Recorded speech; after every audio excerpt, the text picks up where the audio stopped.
Okay, so it's been a while, so I thought I'd come back with a reaction video to my very first film, which I filmed 4 years ago in my first year of A-level media, and as you can imagine, it's not that great. So that was a while ago. I have watched it since, but not recently, so I can't really remember the details, and I thought it just would be cool to react and see how much my camera skills have changed or not. Yeah.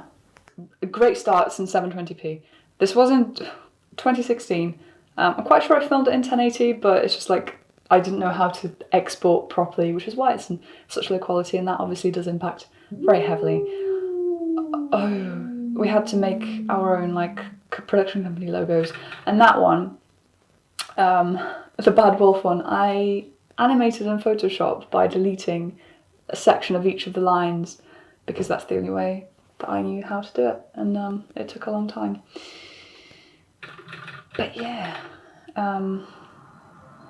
a very interesting opening shot of some mud. Fab, very interesting. It's kind of not mysterious, but like not showing the main character, very edgy. A lot of close-up shots. A me film, fab. There's when sound really does make a film, because straight away I'm like, oh, this doesn't sound great. It sounds like the footsteps are repeated. They're the same exact footsteps throughout the whole thing. And I'm only 34 seconds in. And it's stuff like that you really notice, and just it throws you off. So I wouldn't do that now. Definitely not. Running. Oh, slightly overexposed. Very overexposed. I had to make my own props as well. Had a great time doing it. Thought they looked great at the time. Finally a wide.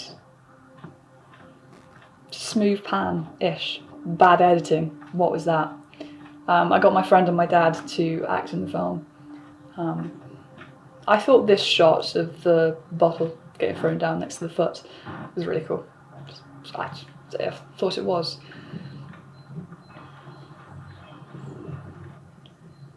Right.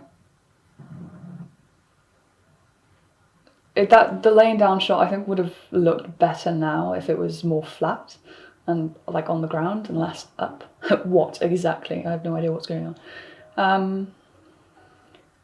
As you can tell, storyline isn't my strong point because it just isn't. That's why I'm behind the camera and not behind the script.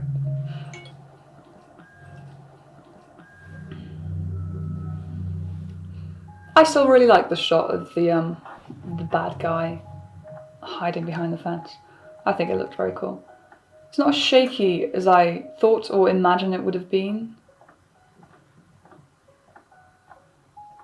So there's that at least. It was stabilised though. You can see the warping around the edges, so that's probably why.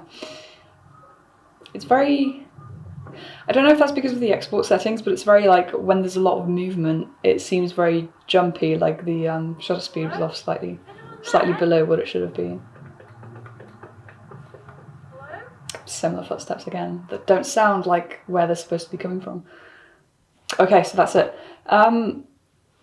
It's very interesting to watch that now and compare that to what I can do now. Just yeah, it'll be interesting to see like to remake this, at least in my style of filming now.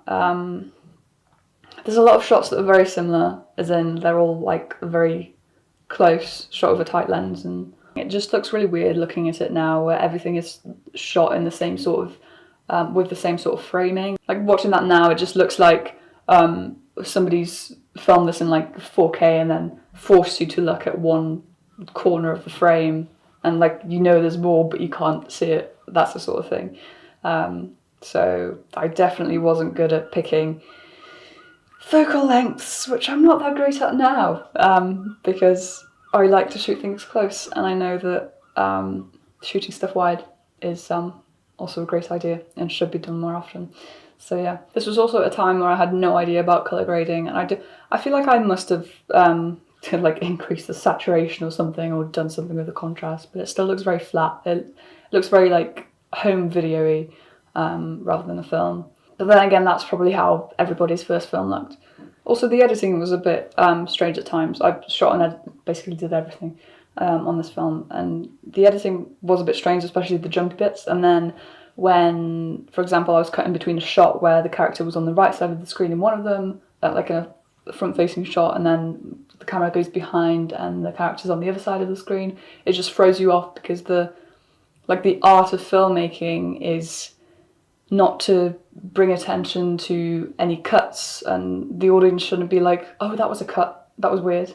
You shouldn't even notice them. And yeah, that would have been another thing that would have made this better. I can't say I had a great time watching that, but it's interesting to see what I used to film like 4 years ago.